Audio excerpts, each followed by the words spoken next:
Bien,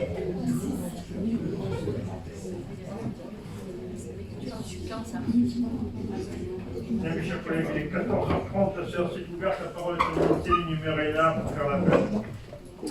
Merci, Monsieur Masson. Alors, Madame Hélène Arnaud-Bille, absente, a donné pouvoir à Monsieur Jean-Louis Masson. Monsieur Jean-Louis Masson, présent, a reçu pouvoir de Madame Hélène Arnaud-Bille. Marie-Hélène Charles. Monsieur Franck Chouquet. Madame Martine Blanc a reçu le pouvoir de Madame Hélène Del Santo. Monsieur Alain Dumonté a reçu pouvoir de Madame Bouchra Baram. Madame Sophie Ourdouillet.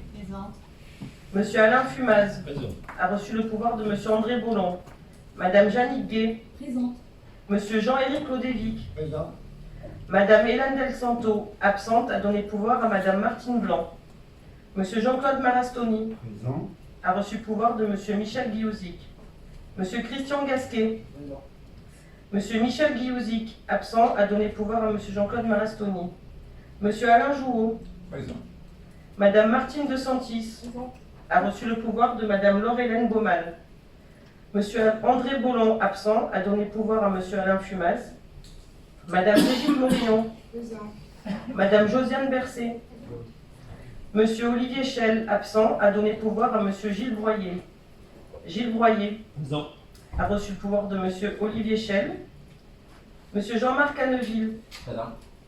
Madame Céline Murena, moi-même, présente, a reçu le pouvoir de Monsieur Florian Jaunet. Madame Bouchra Baram, absente, a donné pouvoir à Monsieur Alain Dumonté. Madame Laure-Hélène Baumann, absente, a donné pouvoir à Madame Martine de Santis. Monsieur Florian Jaunet, absent, a donné pouvoir à Madame Céline Murena. Madame Flora Martineau. Monsieur Michel Camat, absent, excusé. Madame Viviane Chastan. Présent. Madame Waïda Zamouri. Monsieur Olivier Charlois. Présent. Monsieur Cyril Amarite, absent, a donné pouvoir à Madame Julia Perronnet-Brémont. Madame Joëlle Antoine. Présent. Madame Julia Perronnet-Brémont Présent. a reçu pouvoir de Monsieur Cyril Amarite et Madame Mireille Chabot. Présent. Je vous remercie. Bien, je vous remercie. Le conseil peut valablement délibérer le courant des temps atteints. Je voudrais excuser Madame Bill qui est en congé.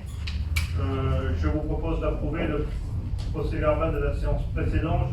Nous n'avons pas reçu d'observation. Est-ce qu'il y en a à faire en séance? Non. Est-ce qu'il y a un vote pour? Contre? Abstention? Je vous remercie. Première délibération, subvention exceptionnelle à l'association Union nationale des combattants pour 550 €. Pour, contre, abstention, je vous remercie. La convention de groupement de commandes TPM, prestation de maintenance de supervision et d'évolution du réseau de radio-télécommunications TETRA du territoire de la métropole TPM pour l'autorisation de signature. Pour, contre, abstention, je vous remercie pour cette unanimité. Manifestation Rochecolor 13 octobre 2024. Il s'agit d'une activité de la communauté professionnelle de santé et sensibilisation de la lutte contre le cancer. On propose de ne pas faire payer l'occupation du domaine public. Est-ce qu'il y a des questions? Pour, contre, abstention, je vous remercie. Convention de partenariat financier pour entre la commune de la Garde et le CLIC. Des bords, Madame Arnaud-Bille, Madame Marie-Hélène Charles, Madame Flora Martineau. Je vais laisser la parole à Madame Murena pour faire la synthèse de cette délibération. Oui, donc il s'agit de donner l'autorisation à Madame le maire de signer la convention de partenariat financier pour l'année 2024-2026 entre la commune et le CLIC du Coudan. Cette convention est reconductible tacitement 2 fois par an et reçoit un versement d'une subvention de fonctionnement annuel de 9 200 € par chaque commune. Voilà. Merci. Questions? Non. Pour? Contre? Abstention? Merci. La SAGEP se déporte. Votre serviteur, M. Chouquet, Mme Hélène Arnaud-Bille, M. André Boulon, M. Alain Jouot, M. Fumaz, M. Lodévic. La parole est à Mme Marie-Hélène Charles.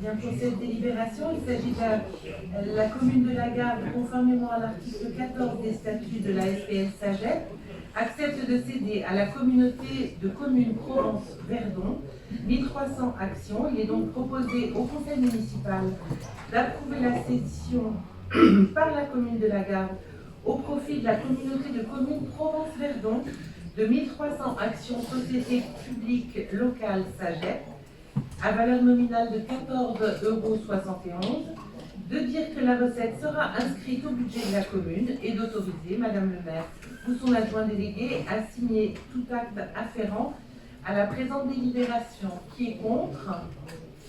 Qui s'abstient? Très bien. Délibération suivante, la délibération numéro 6, qui concerne à nouveau la SAGEP.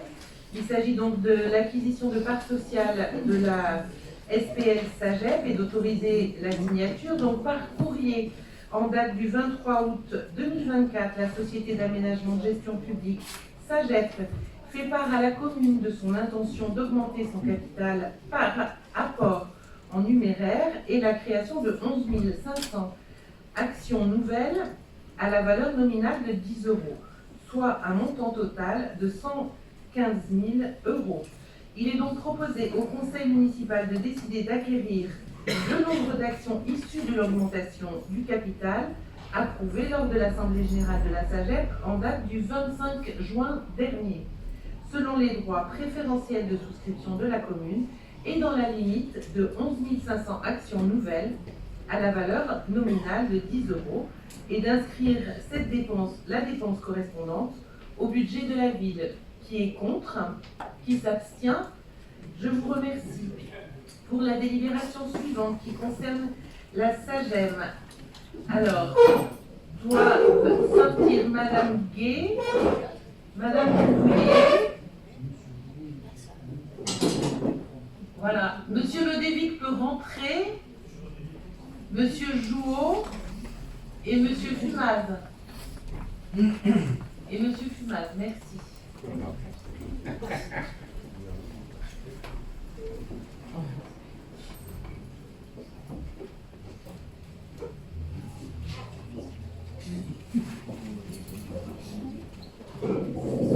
Donc la délibération numéro 7 concerne cette fois-ci donc la SAGEM pour la réalisation d'une opération immobilière à vocation d'habitat et la création d'une société civile de construction-vente ou d'une SARL et la prise de participation de la SAGEM dans la nouvelle société. Depuis sa création, la Société d'économie mixte SAGEM a créé des sociétés filiales pour la diversification de ses activités afin d'accroître ses recettes bénéficiant aux actionnaires dans la commune de la Garde. Il apparaît opportun qu'une société soit créée pour porter en particulier la future opération immobilière envisagée sur la commune de la Garde, avenue Flora Tristan, et du premier BIMP, ce projet devant faire l'objet d'une copromotion. Ces activités entrent dans le champ de compétences de la SAGEM. Conformément aux dispositions du Code général des collectivités territoriales, cette prise de participation doit faire préalablement l'objet d'un accord express des collectivités territoriales. La commune de la Garde est actionnaire de la SAGEM à hauteur de 67,87%. Il est donc proposé au conseil municipal la création d'une SCCV ou d'une SARL dont la SAGEM serait actionnaire au tiers de son capital, celui-ci devant être de 2 000 € et d'autoriser les représentants de la commune de la Garde au conseil d'administration de la SAGEM à voter en faveur de la création d'une SCCV ou d'une SARL et de voter en faveur d'une prise de participation de la SAGEM au sein de la nouvelle société. Qui est contre? J'ai une question. Je vous écoute. Merci Madame Chat. Est-ce qu'il serait possible d'en savoir un peu plus sur la création de cette entreprise et ce pourquoi elle va être créée? Je vous invite à poser une question écrite.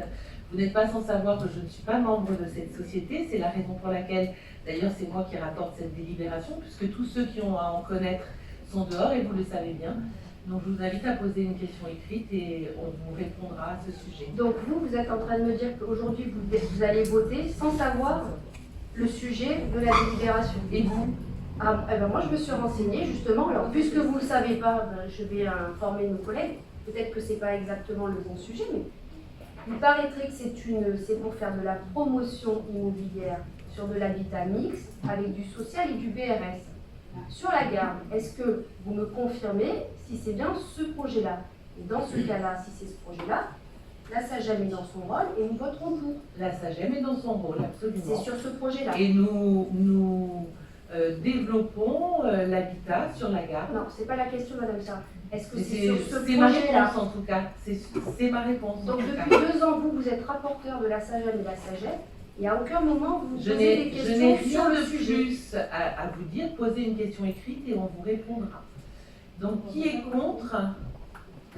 Qui Donc s'abstient? on va considérer aujourd'hui que les informations que j'ai obtenues, pas par votre biais, mais par une autre personne, sur de l'habitat mixte et social, Nous rentrent dans sommes le rôle de la ici SAGEM. au conseil municipal. Madame- On n'a pas besoin. Madame Charles, on délibère ensemble. On est Absolument. censé connaître les dossiers. Bien sûr, Enfin, c'est ce pourquoi il me semble que vous êtes élu. bien Et sûr, c'est ce pourquoi vous êtes aussi rapporteur. bien sûr, mais je ne D'accord. passerai pas outre les missions qui sont les miennes et ce sont les administrateurs de la SAGEM Non, qui vous pouvez- connaissent le fond vous de son pouvez dossier. connaître le mieux. sujet. Je Eh bien, le on peut connais. faire une interruption Je le connais. conseil muni- Alors, dites-nous Je exactement. le connais, je vous invite, et je vous renouvelle ma réponse, je vous C'est invite pas à une poser réponse, Madame une Charles. question On peut pas écrite, délibérer. c'est ma réponse. Donc, qui est contre? Je vous ai répondu, qui est contre? Qui s'abstient? Je vous remercie. Délibération suivante, qui concerne également la SAGEM. Il s'agit de cette fois-ci de l'OFS Méditerranée. Il s'agit de l'augmentation de capital, participation de la SAGEM. Par courrier en date du 13 septembre 2024, la Société anonyme gardéenne d'économie mixte SAGEM a fait part à la commune de son intention de souscrire à l'augmentation de la part variable du capital de l'OFS Méditerranée par apport en fonds propres. En effet, le pacte d'actionnaires de l'OFS Méditerranée prévoit que la partie amenant une opération apportera les fonds propres nécessaires à l'acquisition du foncier en cas d'insuffisance des fonds de la société.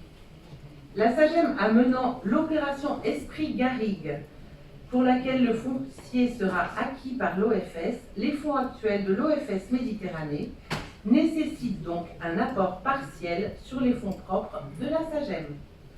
Il est donc proposé au conseil municipal d'approuver la possibilité pour la SAGEM de procéder à une augmentation de la part variable du capital de l'OFS Méditerranée dans la limite d'un apport en fonds propres de la SAGEM de 52 000 €, portant sa prise de participation à un montant de 127 000 €. Il s'agit également d'autoriser les membres représentant le conseil municipal à voter les dites augmentations en capital en conseil d'administration de la SAGEM. Qui est contre? Qui s'abstient? Je vous remercie. Délibération suivante, on peut faire rentrer Monsieur Masson, Madame Gay, Monsieur Chouquet, tous les administrateurs de la SAGEM peuvent rentrer à nouveau. Madame Ouvrier.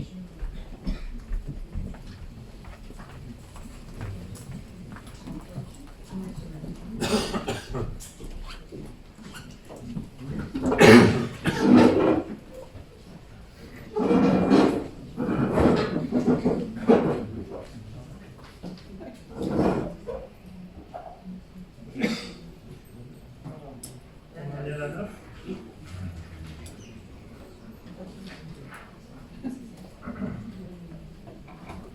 Bien, délibération numéro 9, il s'agit d'une régularisation suite au transfert à la métropole. Un échange sans soute de la commune avec la SCI Saint-André, avec intervention de la métropole Provence Méditerranée. Il s'agit des parcelles cadastrées AT 1136, 1122, 1124. Sur le chemin du Couvrel, est-ce que vous avez des questions? Pas de questions, vote pour. Contre, abstention, je vous remercie. La 10, vente par rétrocession, affaire commune, suite à préemption, parcelle AL 122 746 852 ou le 10 Pirascade, autorisation de signature de l'acte notarié. Est-ce qu'il y a des questions? Pas de questions. Vote pour, contre, abstention, je vous remercie. Le projet de construction d'un centre de tri des déchets recyclables issus des collectes sélectives sur le territoire de la Farlède, il s'agit de l'avis de la commune de la Garde. Est-ce que M. Chouquet peut nous donner quelques explications? Oui, bien sûr, il s'agit de demander l'avis des communes qui sont concernées dans un rayon d'1 kilomètre, donc la Garde en fait partie, parce que ce pourrait être une installation, si elle devait voir le jour, ça serait une installation ICPE. Avec cette information-là, nous devons émettre un avis favorable. Néanmoins, nous avons émis quelques observations, notamment sur le fait du sens de circulation que devront emprunter demain les futurs camions qui devront transiter, de manière à éviter tout désagrément sur le pont qui se trouve juste avant Roquetas. Voilà.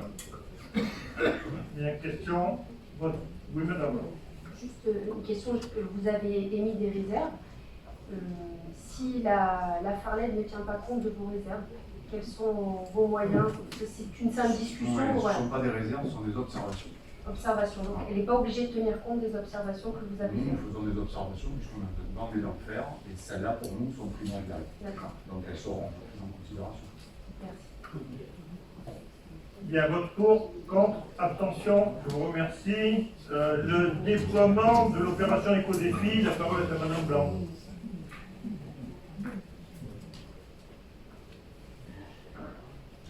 La volonté de la municipalité pour soutenir le tissu commercial de proximité en mettant en place un dispositif d'accompagnement des commerçants et artisans du cœur de ville pour les aider à réduire leur impact environnemental. La ville de la Garde, la Chambre de commerce et de l'industrie du Var et la Chambre des métiers et de l'artisanat sont convenus de mettre en place conjointement le dispositif Éco-Défi. Ce dispositif a pour objet de décerner un label aux commerçants et artisans du cœur de ville qui veulent concourir. Donc, les termes de la convention, c'est pour inciter toujours et accompagner les entreprises et les commerces du cœur de ville. Et il faut autoriser Madame le maire ou son adjoint délégué à signer la convention et à intervenir avec les chambres consulaires citées. Et c'est quelque chose qui ne demande pas d'investissement. Merci. Des questions? Pas de questions? Vote pour, contre, abstention, merci. Monsieur Anajou se déporte. Il s'agit de l'adhésion de la commune à la charte Ciotat-Mitralenco. C'est un label cité mistralienne. Est-ce qu'il y a des questions? Je pense que tout le monde est d'accord avec ça. Tout le monde est très attaché à la culture provençale. Vote pour, contre, abstention, je vous remercie. Monsieur Alain Jouot peut revenir. Autorisation d'occupation temporaire d'installation sportive municipale aux associations à titre gratuit. Est-ce que vous avez des questions? Pas de questions. Vote pour, contre, abstention, je vous remercie. L'avenant à la convention de partenariat entre l'AFPA et la ville de la Garde, monsieur Dumonté. Merci, Monsieur le Président.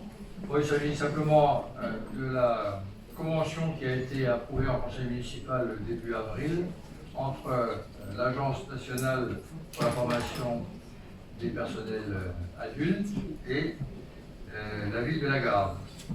Et l'AFPA de Toulon organise la formation de promotion 16-18, c'est les jeunes de 16 à 18 ans qui sont, qu'on qualifie d'invisibles ou de délaissés des systèmes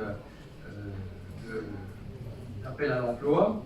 Et là, dans cette convention, on avait fixé d'une manière un peu trop précise des créneaux que le Bureau d'information jeunesse de la ville offrait à l'AFPA.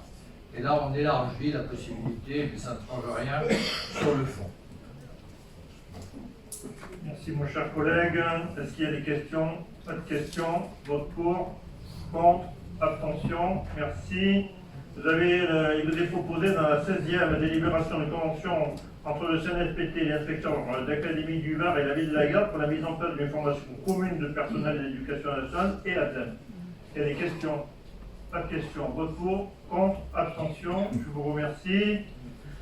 L'implantation d'une classe pour la rentrée 24-25, cette classe a été obtenue. Pauline Roland, M. Marasnoni a un commentaire sur cette question? Oui, quand même. Voilà. Je crois que cette délibération mérite qu'on s'y attarde un tout petit moment. Il y avait eu, depuis quelques mois, un frémissement sur les effectifs de l'école Pauline Roland, qui était léger. Et puis on s'est rendu compte, et ce frémissement avait été ressenti par une commune, également par l'inspection, mais sans penser que ça irait jusqu'à la création d'une classe. Et lorsque les inscriptions ont eu lieu pour l'année, on s'est rendu compte au mois d'avril et au mois de mai que le nombre d'enfants supplémentaires était dans des proportions très importantes. À ce moment-là, Madame le maire a immédiatement réagi pour demander la création d'une classe. Elle a été appuyée en ce sens par l'inspectrice de circonscription. Et puis, c'était pas si évident que ça, parce qu'il ne restait au DAZEN, enfin au directeur académique, que 5 postes à répartir au mois de septembre sur tout le département. Et grâce au soutien efficace et déterminant du président du département du Var, nous avons pu obtenir l'ouverture de cette classe qui correspondait vraiment à une nécessité. Je vous dis ça parce que c'était un travail d'équipe, un travail important pour que, effectivement, on obtienne satisfaction. Obtenir une classe en septembre, ce n'est jamais facile. Le service, et les services municipaux, entre autres le service éducation, avait anticipé cette création, de façon à ce que les enfants, dès le premier jour de classe, se retrouvent avec du mobilier neuf et une ADSEL.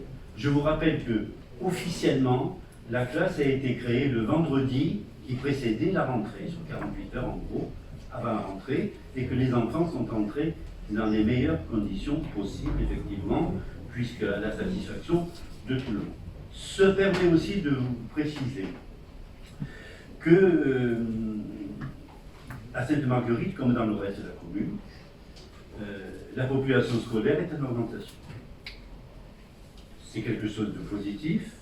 Ce n'est pas le seul marqueur du dynamisme et de l'attrait que peut avoir la commune, mais c'en est un important quand même, parce qu'on se rend compte que des populations jeunes, ayant des enfants d'âge scolaire, viennent chercher à la garde les services publics, les activités, les animations, tous les services qui leur sont bien nécessaires, puisque la plupart de ces parents travaillent à deux et ont besoin des services publics municipaux de proximité.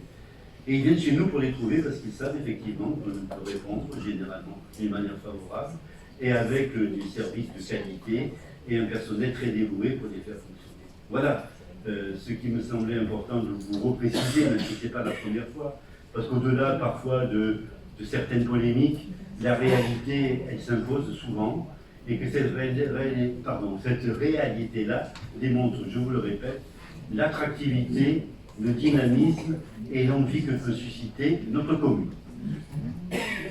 Il y avait, je crois, quand même 35 enfants supplémentaires entre Oui. Oui. Quelle est les questions, madame? On pouvait savoir juste combien il y a d'enfants maintenant dans cette école du coup? Il y en a aujourd'hui 93. Voilà. Ce qui représentait, s'il n'y avait eu que 3 classes, voilà, un nombre trop important, et bien entendu, ça a été obtenu, la création a été obtenue, ce qui permet maintenant, avec 4 classes, de travailler dans des conditions tout à fait convenables. Enfin, on avait le bon argument défendant à présenter. Pas d'autres questions. Vote pour, contre, abstention, merci. La modification du cadre des effectifs, une modification récurrente. Est-ce que vous avez des questions? Pour, contre, abstention, merci.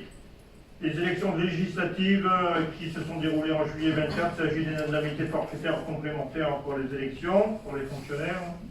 Il y a des questions? Vote pour, contre, abstention, je vous remercie. L'autorisation de recours au contrat d'apprentissage et création de postes d'apprentis au sein de la collectivité, et ceux dans les métiers en tension, tels que les ALSH, tels que la petite enfance, d'autres services également. Est-ce que vous avez des questions? Pas de questions. Vote pour, contre, abstention, je vous remercie. Les avantages vestimentaires accordés au personnel. Est-ce que vous avez des questions? Pas de questions? Oui, madame.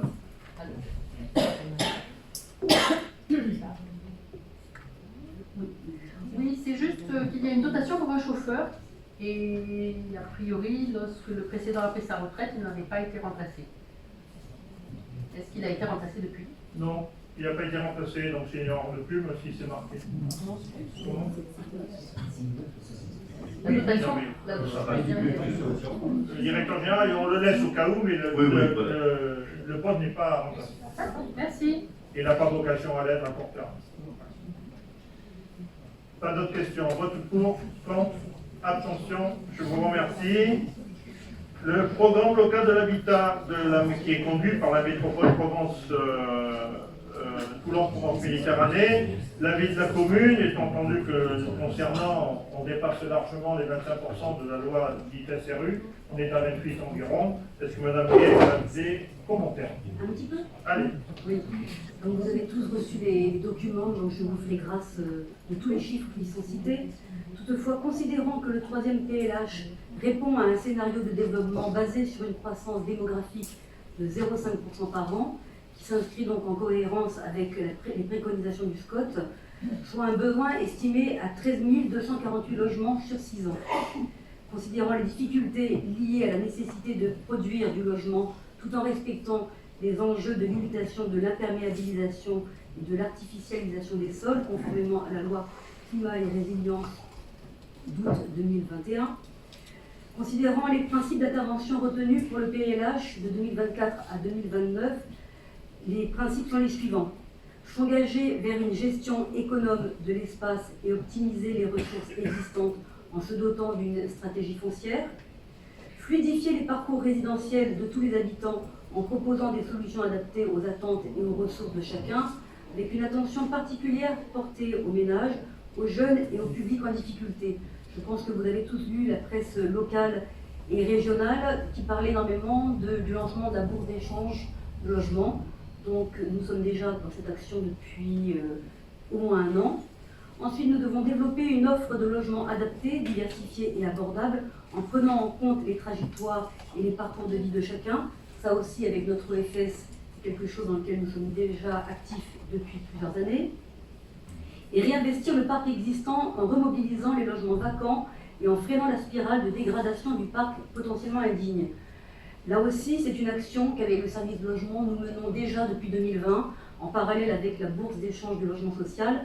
Et donc maintenant que cette bourse est lancée, eh bien nous allons nous lancer à corps perdu dans ces logements vacants.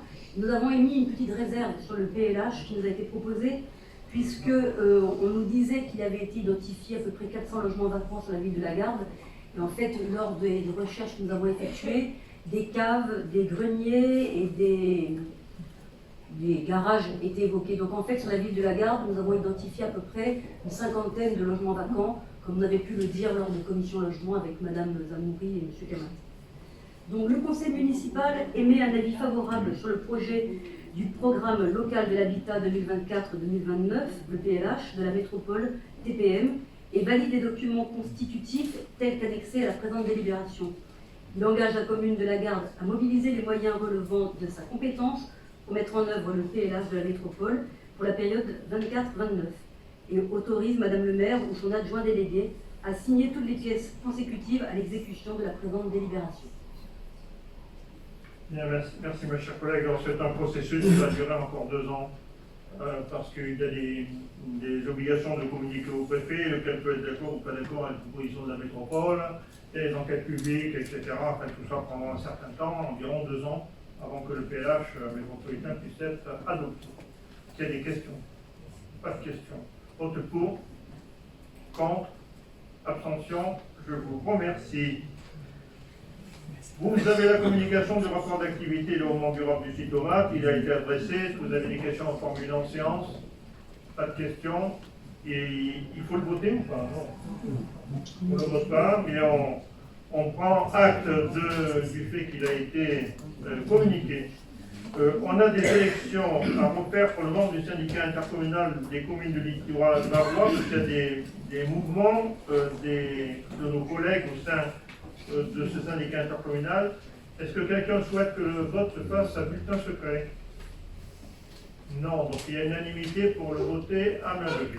Je vous propose, donc initialement c'était Madame Bill et Monsieur Gasquet qui étaient titulaires et Monsieur Broyer qui était suppléant. On vous propose que ce soit Monsieur Broyer, Madame Bercé qui soit titulaire et Madame Morillon qui soit suppléante. Est-ce qu'il y a des questions? Vote pour. Oui, pardon. Oui, pardon, oui. Donc, Monsieur Broyer, Madame Bercé, Madame Morillon se déportent. Je ne pense pas que la loi l'oblige, mais je crois qu'il vaut mieux le faire. S'agissant d'un syndicat intercommunal, je ne suis pas convaincu, mais qui peut le plus que le moins.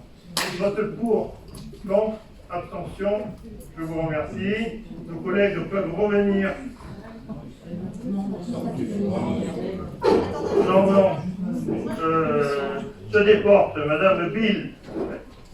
Dès lors qu'elle se déporte, je ne peux pas voter pour elle, c'est vrai pour tout le monde. On ne peut pas voter pour la procuration quand les procurateurs. Alors, se déporte, Madame Bill, Madame Morillon, Madame Ordouillet, Monsieur Broyer. Et Brigitte, non, ne revient pas. Alors, initialement, étaient titulaires Madame Bill et Madame Ordouillet, étaient suppléants Monsieur Broyer et Madame Morillon. On vous propose comme titulaire Madame Bill et Madame Morillon et comme suppléants Monsieur Broyer et Madame Ordouillet. Des questions? Pas de questions. Vote pour? Abstention? Contre? Non. Bien. Et vous avez la communication des décisions prises depuis le 21, des décisions municipales prises depuis le 21 mai 2024. Est-ce que vous avez des commentaires sur ces décisions municipales? Non. Madame Perronnet, je crois, a posé une question écrite. Donc nous vous écoutons. Merci, Monsieur Masson. Elle est très claire. Donc, suite à la décision du tribunal administratif du 20 septembre 2024, annulant la délibération du 28 novembre 2022, nous demandons une mise en conformité immédiate avec cette décision, notamment sur les points suivants. Quand intégrerez-vous dans le règlement intérieur les dispositions relatives à la mission d'information et d'évaluation qui permet aux élus municipaux de contrôler le travail du conseil municipal? Et quel dispositif concret et immédiat sera mis en place pour garantir un espace d'expression réservé aux élus d'opposition sur les supports municipaux, à savoir site internet, réseaux sociaux, magazines, comme imposé par l'article L2121-27-1. Je vous remercie. Bien, je vous remercie de votre question. Donc, d'abord, contrairement à ce que vous avez dit, si je peux me permettre, le règlement intérieur n'a pas été annulé, mais a été pointé sur des sujets que vous venez d'évoquer, c'est-à-dire la mission d'évaluation et les espaces de communication. Nous allons y travailler, ça va suivre le parcours normal d'examen des délibérations, et sera, comme on vous l'a écrit, je crois d'ailleurs, ce sera... C'est la délibération, effectivement, qui a été annulée. Donc notre question, la suivante suite à ça, c'était savoir si on pouvait délibérer ensemble aujourd'hui au conseil municipal sans règlement intérieur. Voilà. Le règlement intérieur n'a pas été annulé en tant que tel, c'est les points particuliers qui ont été annulés. C'est la délibération qui a été annulée du règlement intérieur. Donc aujourd'hui. C'est pas notre interprétation. En tout cas, le conseil municipal se tient, mais vous pouvez faire un recours administratif, c'est pas de problème. Voilà, d'autant que la loi impose un conseil municipal par trimestre, et donc on est bien tenu de le faire aujourd'hui, sinon on change le trimestre, hein, je crois, et je compte bien. Voilà, donc ça va être examiné, on vous proposera une modification du règlement intérieur lors d'un prochain conseil municipal, étant entendu toutefois que le juge n'a pas mis de délai, alors qu'à Carqueiranne, il avait mis 4 mois. Alors on peut considérer que 4 mois, ça me paraît cohérent, à peu près normal, mais dans le cas de la garde, il n'a pas mis de délai.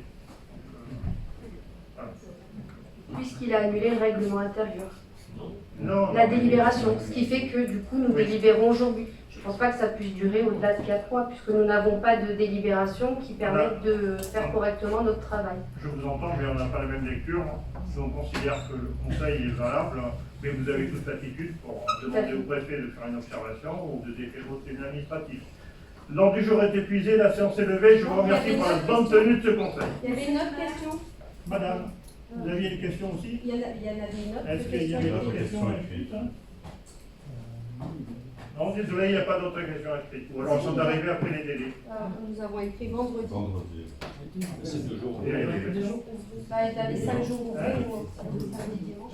Le directeur général me dit que la deuxième question est hors délai, donc je m'excuse. On vous répondra par écrit. La séance est levée.